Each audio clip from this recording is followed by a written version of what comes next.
Baik, dua buah hadis yang terakhir. Yaitu hadis nomor 263 dari Usama radhiyallahu anhu dari Nabi SAW. Beliau bersabda, "Kumtu ala babil jannah, fa idza ammatu man dakhalaha al-masakin wa ashabul jaddi mahbusun, ghaira anna ashaban nari kad umiru bihim ila an-nar. Wa kumtu ala babin nari fa idza ammatu man dakhalaha an-nisa." Artinya, saya berdiri di pintu surga. Ternyata kebanyakan orang yang memasukinya adalah orang-orang miskin. Sedangkan para pemilik kekayaan tertahan. Tetapi penduduk neraka dari mereka telah diperintahkan menuju ke neraka. Dan saya berdiri di pintu neraka. Ternyata kebanyakan orang yang memasukinya adalah para wanita. Hadis ini diriwayatkan Bukhari dan Muslim. Seperti biasa teman-teman, kita ambil mutiaranya insyaAllah hadis ini. Semoga Allah berkahi. Potongan pertama adalah sabda Nabi SAW, saya berdiri di pintu surga. Dan ini teman-teman sekalian adalah real, benar terjadi. Ya, sebagian ulama mengatakan ini terjadi di kejadian Isra dan Mi'raj, di mana Nabi SAW diperlihatkan itu nyata depan mata beliau. Ya, dan sering kali Nabi SAW sampaikan banyak sekali hadis ya. Beliau mengatakan misalnya seakan-akan aku diperlihatkan sekarang. Ya, pada saat terjadi orang-orang Mekah menolak tentang kisah Isra dan Mi'raj, dan akhirnya Nabi SAW menjawab mereka sambil menceritakan tentang jumlah tiang Masjid Aqsa. Kata beliau seakan-akan Allah memperlihatkan sekarang jumlah tiang di situ dan aku bisa menghitungnya. Ya. Begitu juga dengan sabda Nabi SAW tentang umatnya akan menguasai dunia di akhir zaman. Lalu beliau mengatakan, aku diperlihatkan sekarang mereka menggunakan baju-baju yang indah di atas kapal-kapal laut, ya, dan seterusnya. Begitu juga sabda Nabi SAW tentang pada saat Nabi Isa AS turun di akhir zaman nanti dan setelah Dajjal terbunuh keluar Ya'juj dan Ma'juj, maka Nabi Isa AS diperintahkan oleh Allah SWT dan orang-orang beriman pada saat itu untuk berlindung di Gunung Tur di wilayah Palestina, ya, antara Palestina dengan Mesir.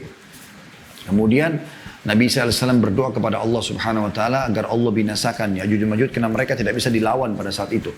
Ya, kata Nabi SAW, Allah berfirman kepada Isa, sesungguhnya aku keluarkan hamba-hambaku, maksudnya Ya'juj dan Ma'juj, yang tidak akan ada orang, hai Isa, yang bisa mengalahkan mereka. Maka Nabi Isa pun akhirnya mengandalkan doa untuk berdoa kepada Allah Subhanahu Wa Taala. Lalu datang wahyu menyampaikan kepada Nabi Isa bahwasanya mereka telah terbunuh. Allah keluarkan dari batang leher mereka seekor serangga atau kecil, ya, semacam belatung yang akhirnya membuat mereka mati serentak. Seperti itulah. Nah, ringkas cerita kisahnya panjang, tapi yang jelas Nabi Isa AS memerintahkan 2 atau 3, sekitar 3 atau 5 orang, ya. Saya lupa riwayatnya itu, tapi beberapa orang yang pada saat itu turun dari gunung dengan kuda mereka untuk memastikan memang sudah Ya'juj Ma'juj sudah meninggal semua. Kata Nabi SAW, dan mereka adalah pemuda atau orang-orang terbaiknya muslimin. Kalau kalian ingin, aku akan gambarkan kepada kalian warna baju dan juga jenis kuda mereka. Ya, dan banyak sekali riwayat yang berhubungan dengan masalah-masalah seperti ini. Jadi kita mengimani apa adanya sebagaimana penyampaian Nabi alaihi salatu wassalam. Ya, jadi diperlihatkan kepada beliau, maksudnya perlihatkan nanti akan terjadi nanti di hari kiamat, sudah diperlihatkan kepada Nabi SAW di saat sekarang ini. Begitu juga dengan haudnya Nabi, kan gitu aja juga hadis, ya. Kalau aku diperlihatkan haudku dan seterusnya, riwayat-riwayat berhubungan dengan masalah itu. Potongan kedua, ternyata kebanyakan orang yang memasukinya adalah orang-orang miskin. Sedangkan para pemilik kekayaan tertahan. Maksudnya hadis ini bisa 2 makna. Yang pertama adalah yang memasukinya terlebih dahulu adalah orang-orang miskin dari kalangan muslimin. Dan ini dikuatkan dalam riwayat lain. Kalau orang miskin lebih dulu masuk daripada orang kaya setengah hari. Ya, seperti itulah. Untuk menghargai mereka yang sudah melalui banyak cobaan di dunia, gitu kan. Tapi ini bukan berarti mereka lebih tinggi derajatnya di surga, gitu kan. Sedangkan para pemilik kekayaan tertahan, maksudnya bukan ditahan masuk ke dalam surga, tidak masuk, ya, maksudnya tidak masuk, tapi mereka hanya tertahan sementara, didahulukan orang-orang miskin, baru kemudian mereka masuk, ya. Ini maknanya, ya. Makna yang lain adalah kebanyakan orang yang memasukkan adalah orang-orang miskin, memang orang-orang yang diuji oleh Allah Subhanahu Wa Taala di dunia dengan beragam macam ujian, ya.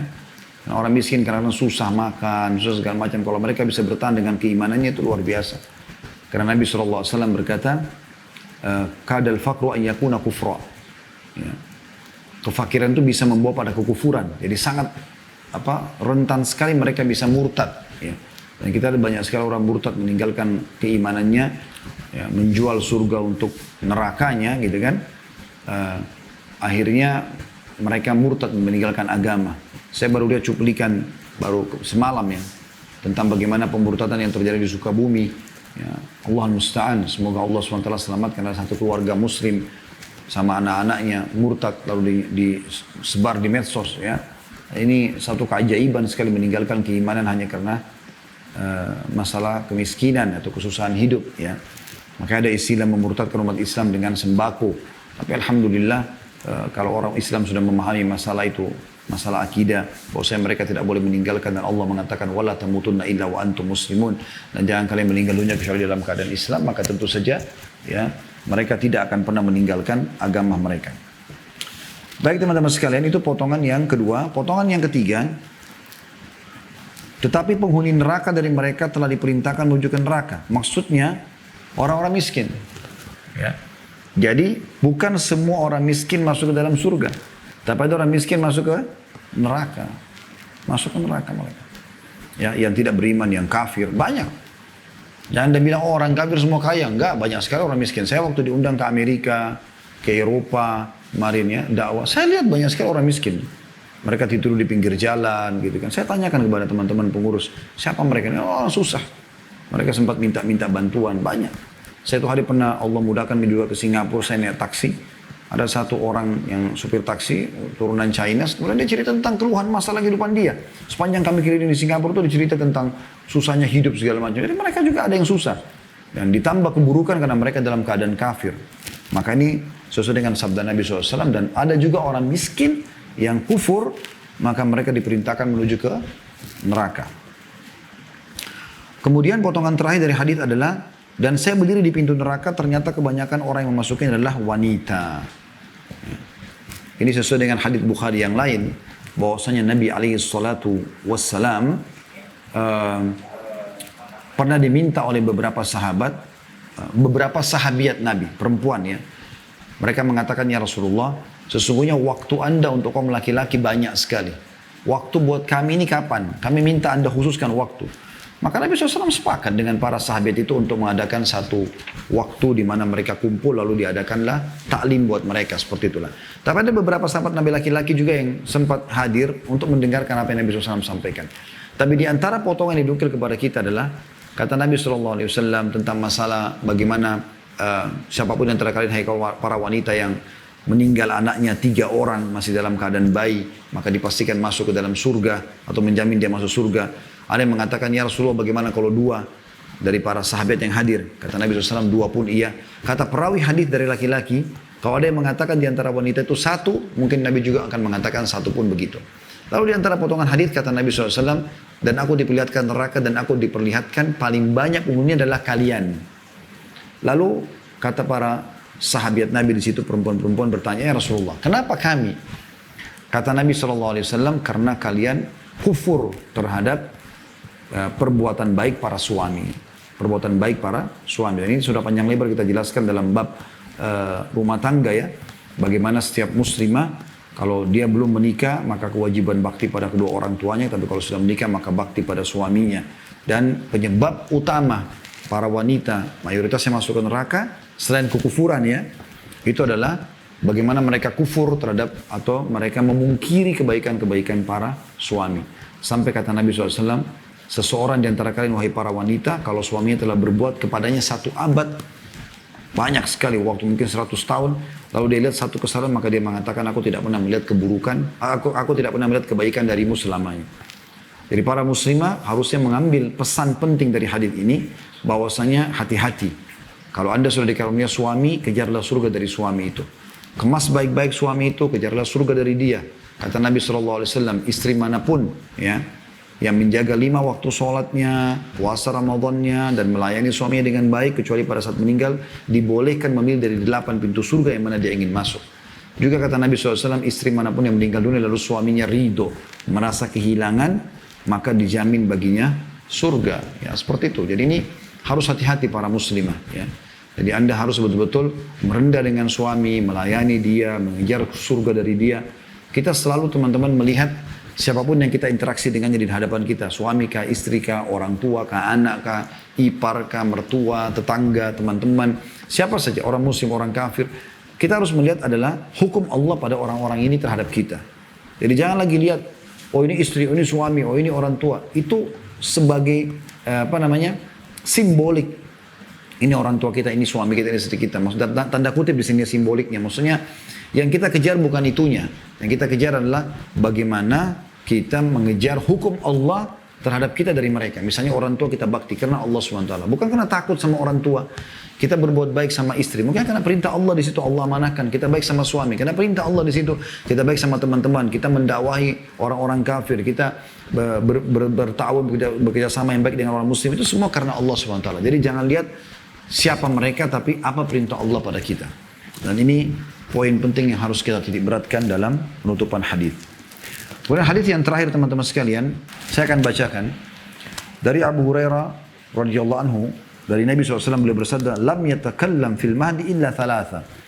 Isa bin Maryam wa sahibu Juraij wa kana Juraijun rajulun 'abidan fattakhadha sawma'atan fakana fiha.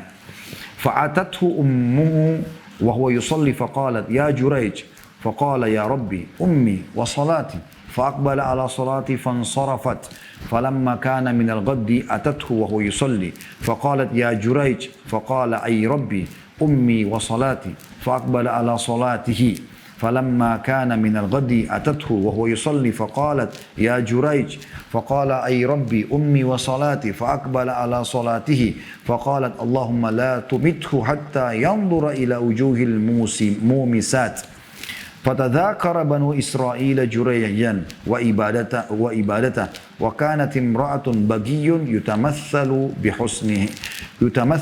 بحسنها فقالت إن شئتم لأفتننه فتعرضت له فلم يلتفت إليها فأتت راعيا كان يأوي إلى صومعته فأمكنته من نفسها فوقع عليها فحملت فلما وضعت قالت هو من جريج فأتوه فاستنزلوه وهدموا صومعته وجعلوا يضربونه فقال ما شأنكم قالوا زنيت بهذه البغية فولدت منك قال أين الصبي فجاءوا به فقال دعوني حتى أصلي فصلى فلما انصرف أتى الصبي فطعن في بطنه وقال يا غلام من أبوك قال فلان الراعي فأقبلوا على جريج يقبلونه ويتمسحون به وقالوا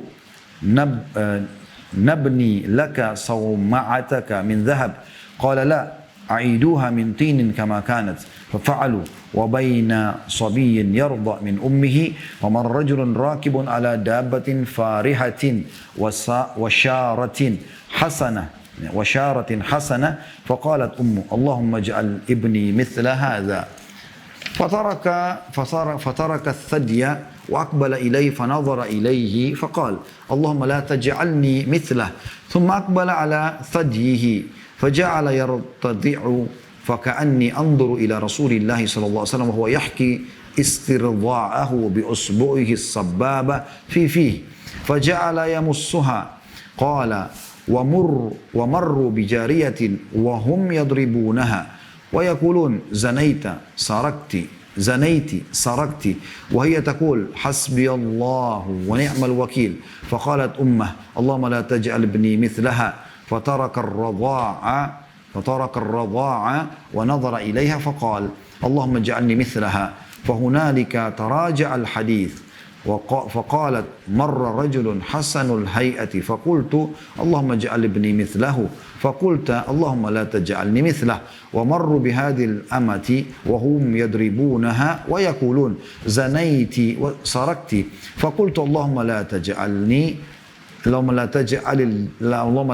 ابني مثلها فقلت اللهم اجعلني مثلها قال إن ذلك الرجل كان جبارا فقلت اللهم لا تجعلني مثله وإن هذه يقولون لها زنيت ولم تزني وسرقت ولم تسرق فقلت اللهم اجعلني مثلها. Hadis ini cukup panjang, saya baca terjemahannya. Kata Nabi SAW, tidak ada yang dapat berbicara pada waktu masa bayi kecuali 3 orang. Ya. Jadi Nabi SAW memastikan ada 3 orang yang Allah izinkan bicara pada masa bayi. Yang pertama Isa putra Maryam. Ini masyhur tentang kisahnya di surah Maryam ya. Nanti akan kita jelaskan insya Allah itu. Yang kedua seorang bayi. Atau saya langsung syarahkan saja ya. Sambil kita jalan melanjutkan hadis. Isa putra Maryam. Isa dikatakan putra Maryam. Dan ini termasuk informasi yang penting ya. Kita langsung ambil potongan hadis saja. Potongan pertama hadis pelajarannya adalah tidak ada yang dapat berbicara pada waktu masa bayi kecuali 3 orang. Ini adalah mukjizat Nabi alaihi salatu wassalam. Sebagaimana sudah kita tahu, ini adalah informasi dari wahyu yang kita tidak hadir pada saat itu. Nabi SAW pun tidak hadir pada saat itu.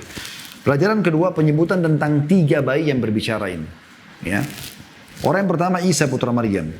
Dikatakan Isa putra Maryam. Maryam adalah ibunya. Kenapa? Karena Isa alaihissalam dalam keyakinan umat Islam tidak punya ayah. Dan Allah jelaskan panjang lebar, khusus surah nomor 19, surah Maryam, menceritakan tentang kejadian beliau di ayat-ayat pertamanya. Sampai bagaimana prosesi datangnya malaikat, meniupkan ruh di rahimnya, kemudian dia hamil, dia melahirkan di bawah pohon kurma, kemudian pada saat dia menggendong Isa alaihissalam ya, menuju ke kaumnya, maka pada saat itu pun kaumnya sempat bertanya-tanya, lalu Allah SWT izinkan Isa untuk berbicara. Ya. Jadi ayatnya itu di surah Maryam ya. Kalau Anda mau lihat, saya coba pastikan ayatnya ayat yang keberapa. Tapi Anda bisa buka surah nomor 19 dalam Al-Quran. Dimulai dari ayat 16, itu kisah tentang Maryam alaihissalam. Saya bacakan secara cepat saja. A'udzu minasyaitonir rajim. Wadhkur fil kitabi Maryam idin tabadat min ahliha makanan syarqiyya. Dan ceritakanlah kisah Maryam di dalam Al-Quran. Yaitu ketika ia menjauhkan diri dari keluarganya ke suatu tempat di sebelah timur. Maksudnya timur Palestina. Sebagian ulama tafsir mengatakan timurnya Masjid Aqsa. Ya. Karena dia hidup di sana. Dan Anda kalau baca surah Al-Imran, surah nomor 3, Al artinya keluarga, Imran ayahnya Maryam. Itu kakeknya Nabi Isa. Menceritakan tentang kisah tentang ini juga gitu. Ayat 17-nya fattakhadat min dunim hijaban fa arsalna ilaiha ruhana fatamatsala laha basyaran sawiyya, maka ia mengadakan tabir yang melindunginya dari mereka. Maksudnya dia menyendiri di satu ruangan dan dia beribadah kepada Allah Subhanahu wa taala. Lalu kami mengutus ruh kami kepadanya, ya. Ulama tafsir mengatakan Jibril alaihissalam. Maka ia menjelma di hadapannya dalam bentuk manusia yang sempurna. Ayat 18-nya qalat inni a'udzu birrahmani minka in kunta taqiyya. Maryam berkata, sesungguhnya aku berlindung daripadamu kepada Tuhan yang Maha Pemurah jika kamu seorang yang bertakwa. Kata ulama tafsir, Maryam AS berlindung di sini karena takut lihat laki-laki.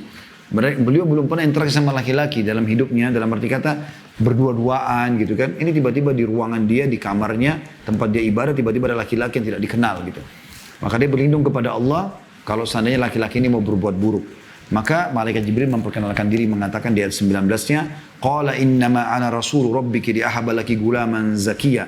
Jibril berkata, sesungguhnya aku ini hanyalah seorang utusan Tuhanmu untuk memberimu seorang anak laki-laki yang suci. Nah, Maryam alaihissalam percaya langsung. Oh, berarti ini malaikat, ya. Lalu kemudian informasi langsung ditanggapi bahwasanya kau akan hamil. Allah akan meniupkan ruh di rahimmu. Maka Maryam pun mulai berbicara dengan Jibril sambil mengatakan di ayat 20-nya, qalat anna yakunu li gulamun walam yamsasni basyarun walam aku bagiya. Maryam berkata, bagaimana akan ada bagiku seorang anak laki-laki sedang tidak pernah seorang manusia pun menyentuhku dan aku bukan seorang pezina. Dan di sini menandakan kesucian Maryam alaihissalam. Makanya Allah Subhanahu wa taala kata sebagian ulama memilih rahim dan ditiupkan Nabi Isa alaihissalam karena sucinya. Belum pernah disentuh oleh laki-laki siapapun kecuali mahramnya, ayahnya. Yang lain sama sekali nggak pernah, gitu kan? Dan ini termasuk ciri bidadari surga. Allah mengatakan dalam surah Ar-Rahman, lam yatimithunna insun qablahum wala jan. Para bidadari surga tidak pernah disentuh sedikit pun oleh para jin dan para manusia. Ini ciri wanita salihah. Mereka betul-betul terpinggir di rumah dan mereka tidak disentuh oleh sembarangan laki-laki. Dan dia mengatakan, bagaimana saya bisa hamil? Saya tidak pernah disentuh laki-laki, apalagi saya bukan berzina. Tidak pernah berhubungan biologis, gitu kan. Ayat 21 Jibril menjawab, qala kadzalika qala rabbuka huwa alayya hayyin wa linaj'alahu ayatan lin-nasi wa rahmatan minna wa kana amran maqdiya. Jibril berkata, demikianlah Tuhanmu berfirman, hal itu adalah mudah bagiku dan agar dapat kami, K-nya besar, kata ganti Allah di situ, maksudnya karena Allah memanggil, menyebutkan kami. Dan kalau Allah mengatakan kami, berarti dilibatkan malaikat. Kalau Allah berkata aku, berarti Allah sendiri di situ ya. Hal itu adalah mudah bagiku kata Allah, dan agar dapat kami, para malaikat pun, Jibril di sini tahu, menjadikannya suatu tanda bagi manusia dan sebagai rahmat dari kami. Dan hal itu adalah suatu perkara yang sudah diputuskan. Kita tidak bisa kau tolak Maryam, ini pasti akan terjadi, kau akan hamil. Ayat 22 Allah gambarkan bagaimana prosesi hamilnya Maryam alaihissalam. Fahamalathu fantabadat bihi makanan qasiyya. Maka Maryam mengandung tadi Isa, lalu ia menyisihkan dirinya dengan kandungannya itu ke tempat yang jauh. Jadi dia coba keluar, pergi tempat yang jauh sekali. Ya. Itu waktu saya sempat ke Palestina, sebagian orang Palestina mengatakan tempat yang jauh ini adalah Jericho, ya sebuah kota yang subur sekali, banyak pohon kurma gitu kan, digambarkan karena cukup jauh dari Baitul Maqdis. Lalu ayat 23 digambarkan fa'aja'ahal makhadu ila jiz'in nakhlati qalat ya laitani mittu qabla hadza wa kuntu nasyan mansiya. Maka rasa sakit akan melahirkan bayi, memaksa ia bersandar pada pangkal pohon kurma. Dia berkata, aduhai alangkah baiknya aku mati sebelum ini dan aku menjadi orang-orang yang tidak berarti lagi dilupakan. Ayat 24-nya fanadaha min tahtiha alla tahzani qad ja'ala rabbuki tahtaki sariya. Maka Jibril karena sakitnya dia merasa melahirkan dan dia takut malu kalau ketahuan nanti dia tidak ada suami tapi hamil, maka dia berharap mati saja Maryam pada saat itu, ya keluhan sebagai manusia. Maka Jibril menjawab di ayat 24, Jibril menyuruh dari tempat yang rendah, maksudnya dekat dengan Maryam, janganlah kamu bersedih hati, sesungguhnya Tuhanmu telah menjadikan anak sungai di bawahmu. Ayat 25-nya وَهُزِّي إِلَيْكِ بِجِزْءِ النَّخْلَةِ تُسَاقِطْ عَلَيْكِ رُطَبًا جَنِيًّا. Dan goyangkanlah pangkal pohon kurma itu ke arahmu. Niscaya pohon itu akan menggugurkan buah kurma yang masak kepadamu. Dan ini luar biasa kisahnya teman-teman sekalian. Pangkal pohon kurma itu sangat kokoh, mirip sama pohon kelapa kalau kita. Orang yang ototnya besar pun tidak akan bisa menggoyahkan karena kuatnya.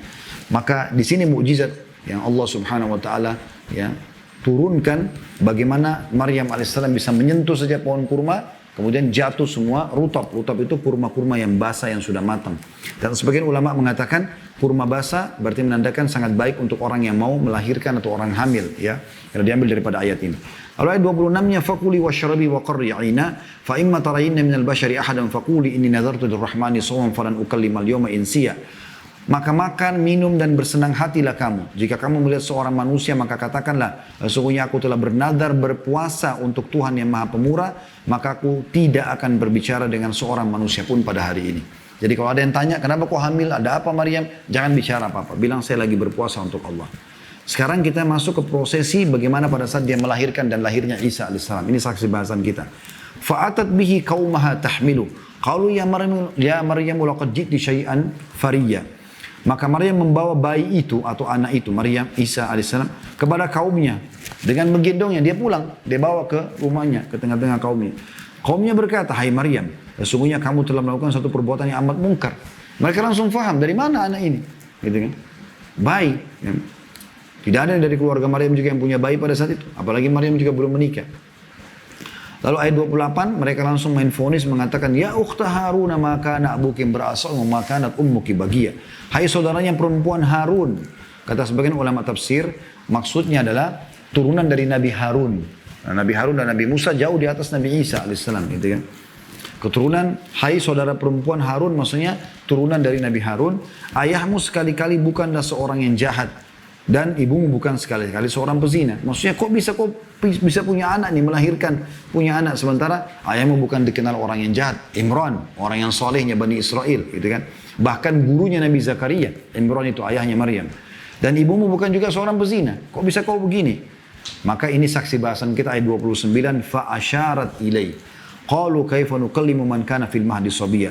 Maka Maryam menunjuk kepada bayinya. Mereka berkata, bagaimana kami bisa berbicara dengan anak kecil yang masih dalam ayunan? Maka mulai Nabi Isa berbicara di ayat 30. Surah Maryam, surah nomor 19 ayat 30. Qala inni abdullahi atani al-kitaba wa ja'alani nabiyya. Berkatalah Isa, bayi masih kecil bisa bicara. Sesungguhnya aku ini adalah hamba Allah. Dia memberiku kitab, Alkitab atau Injil. Dan dia, Allah menjadikan aku seorang nabi. Ayat 31-nya wa ja'alani mubarakan aina ma kuntu wa awsani bis salati waz zakati ma dumtu hayya. Dan dia menjadikan aku seorang yang diberkati di mana saja aku berada dan dia memerintahkan kepadaku mendirikan salat dan mendirikan zakat selama aku hidup. Dan ini bayi bicara ya. Kemudian ayat 32, wa barram bi walidati wa lam yaj'alni jabbaran syaqiyya, dan berbakti kepada ibuku dan dia tidak menjadikan aku seorang yang sombong lagi celaka. Wassalamu alayya yawma ulidtu wa yawma amutu wa yawma yub'atsu hayya. Dan kesejahteraan semoga dilimpahkan kepadaku pada hari aku dilahirkan, pada hari aku meninggal, dan pada hari aku dibangkitkan hidup kembali. Ayat 34-nya, dzalika Isa bin Maryam qaulul haqqi alladzi fihi yamtarun. Itulah Isa putra Maryam yang mengatakan perkataan yang benar dan mereka berbantah-bantahan tentang kebenarannya.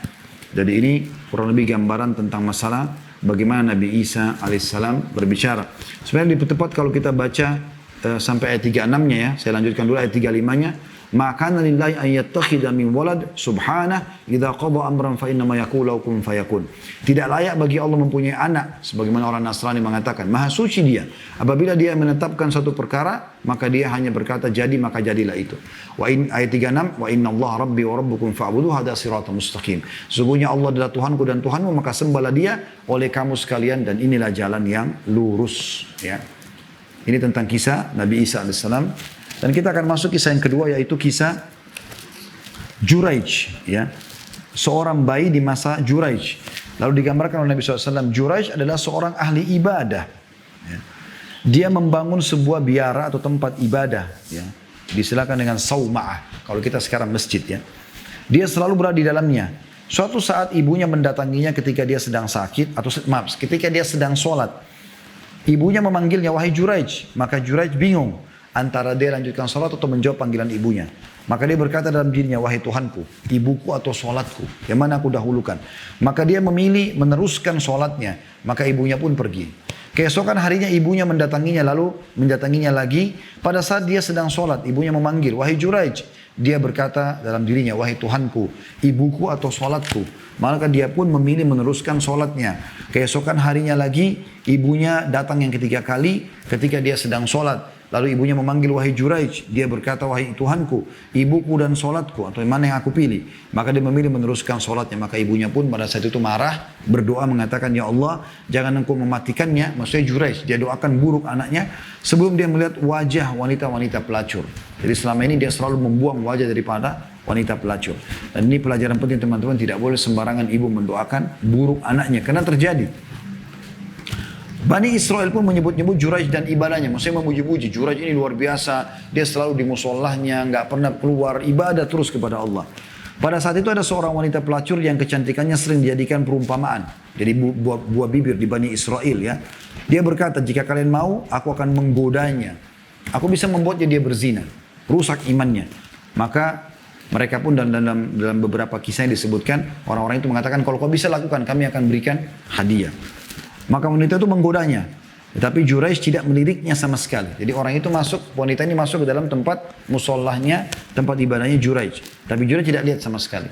Karena putus asa, akhirnya wanita ini mendatangi seorang pengembala yang biasa berteduh di biara Juraij. Jadi begitu turun dari biaranya itu, tempat ibadahnya, ada orang pengembala kambing suka berteduh di situ.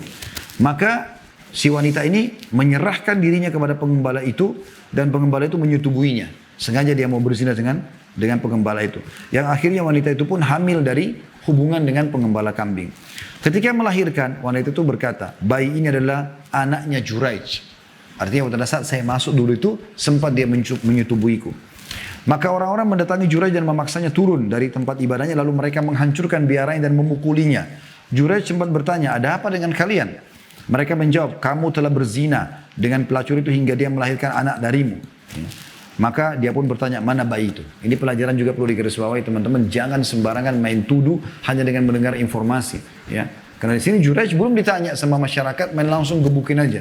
Main langsung hancurin tempat ibadahnya. Maka Juraij bertanya, mana bayi itu? Mereka lalu membawa bayi itu. Juraij berkata, biarkan aku sampai aku selesai sholat. Juraij sholat 2 rakaat, minta petunjuk kepada Allah.